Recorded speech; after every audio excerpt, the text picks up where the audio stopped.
Hi guys, 18 Dapper here and welcome to this match preview for Saturday's game. It's Doncaster Rovers versus Fleetwood Town. Let's get the video started.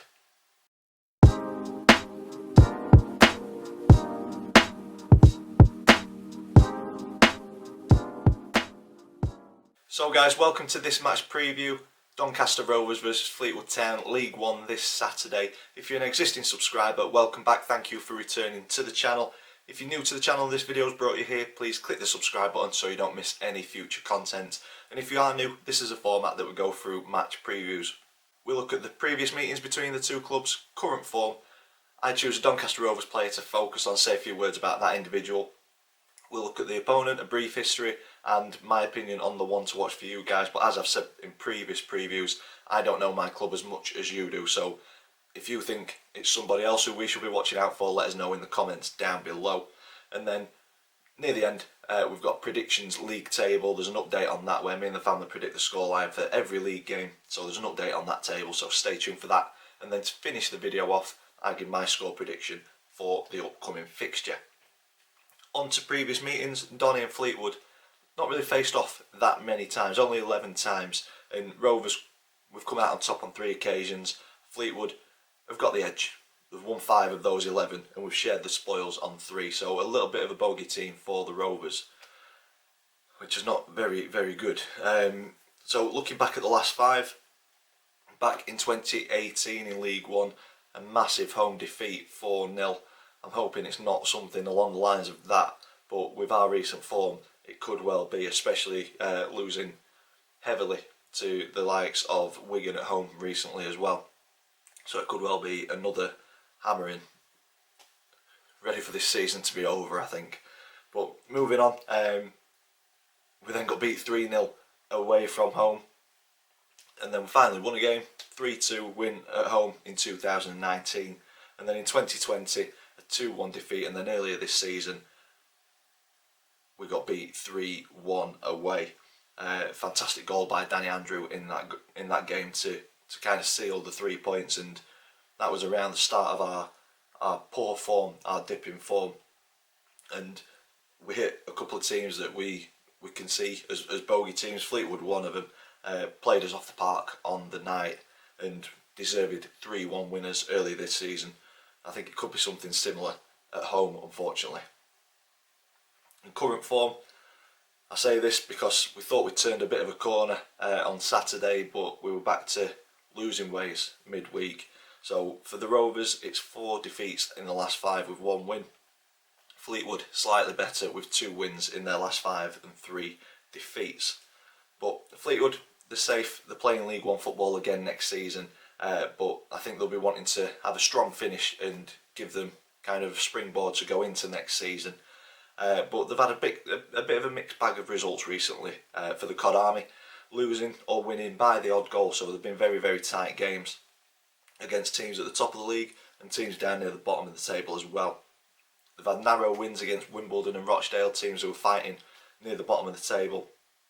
And those results are the 2 victories sandwiched between a couple of narrow defeats by against Peterborough and Hull. So it shows that Fleetwood are a very tough team to break down, a tough team to beat. So it's going to take a lot for us to get 3 points on Saturday. On to the Rovers. As I say, we had a slight hope of turning the corner on Saturday with the win. But individual mistakes once again cost us 3 points midweek against another bogey team of ours in Accrington Stanley. A couple of penalties needlessly given away, in my opinion, at the end of both halves. Watching, I just can't work out what was going through both of the players' heads when they've given the penalties away. But it is what it is. The penalties were given away. Both were put away very well by Dion Charles, and it took us to a 2-1 defeat at Accrington Stanley. But having said that, I think we were second best throughout the whole game. I believe Accrington had 26 shots, we had 4, and that just shows that we were chasing shadows for the majority of it, which is disappointing after seeing what we can play like on Saturday, and it was just chalk and cheese once again. But yeah, offered very little at their end, but we could have nicked it. The last 15 minutes it looked positive. good opportunity to make it 2-1, which was missed, and then the penalty at the end, just inexcusable once again. And I said it a few weeks back, I think our playoff hopes were over. We got a little bit of hope with the victory on Saturday, but still mathematically possible to make the top 6, but it's getting much harder. I think we needed a lot more results over the last couple of weeks against the teams in and around the bottom of the table for us to stand a chance of being in that top 6 at the end of the season. So I think the season is done and dusted in my opinion. It's about playing for pride and trying to get as high in the table as possible. And hopefully we get a result on Saturday against Fleetwood. On to player focus. Another disappointing thing for me is the fact that we will not be seeing this guy play his final game in the red and white hoops. James Coppinger, fantastic player, fantastic role model, and anybody wanting to get into the game, look at this guy, how he deals with himself on and off the pitch. Ultimate professional, and it's looking more and more likely that he won't sign an extension another year. We've been hoping that he will, but it's looking more and more likely that this is the season that he will be hanging his boots up. It's so disappointing that we're not going to be able to give him the send-off that he deserves. 17 years at the club, fantastic servant, not just to Doncaster Rovers but the EFL. But yeah, such a shame that not only the fans can't say their farewell, but because of the pandemic, his family and friends have not been able to be in the stadium and supporting him, which is a shame.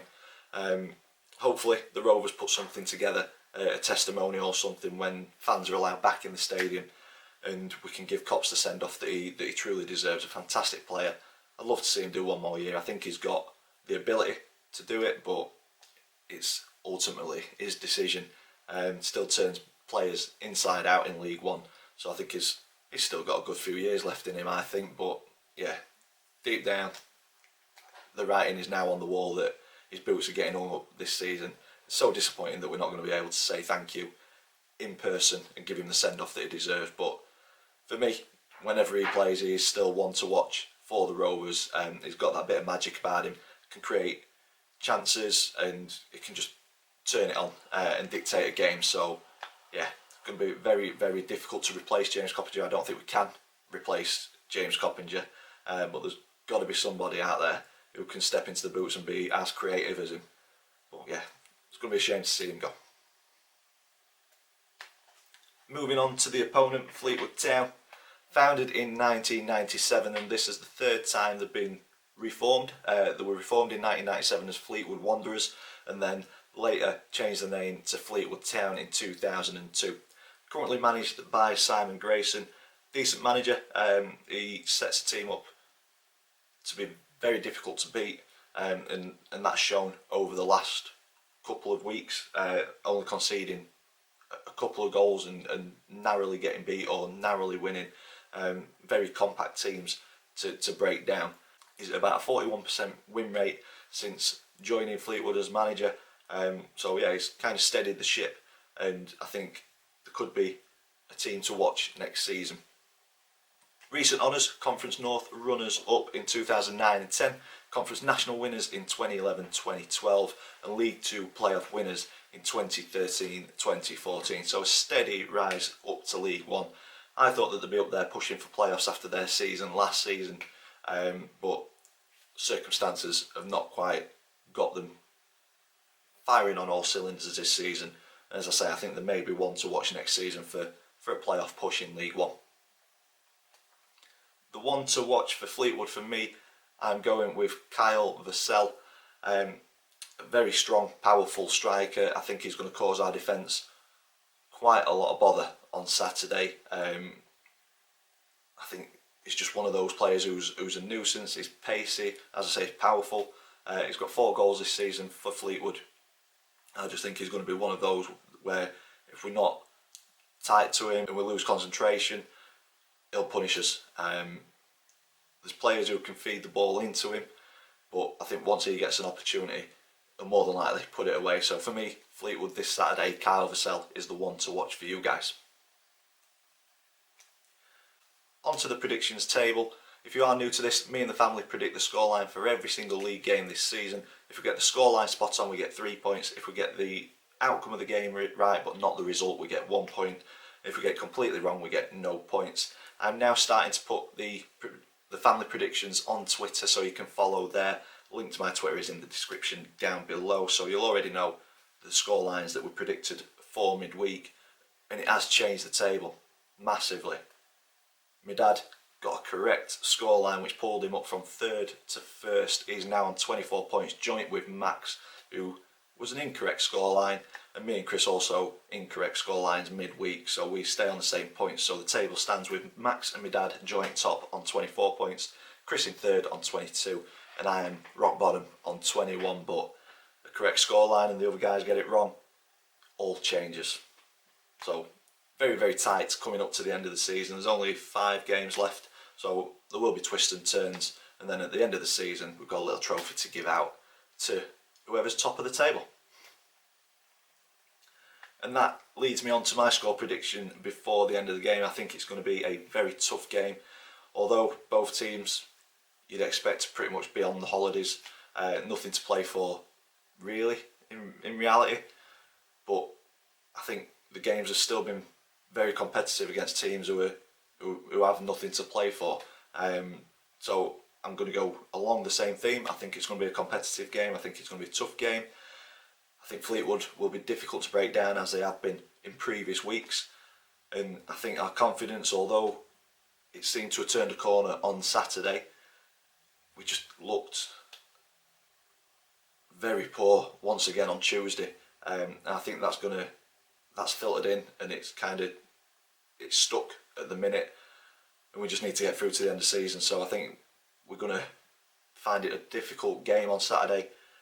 I am going to predict once again with my head and not my heart, and I'm going with a 2-1 defeat. Hope I'm wrong, really do hope I'm wrong. Be nice to get a few decent results in before the end of the season. As I say, playoffs still mathematically possible, but getting further and further away. But we just never seem to do well against Fleetwood, so I'm going with history and with the theme, and I'm going with a 2-1 defeat.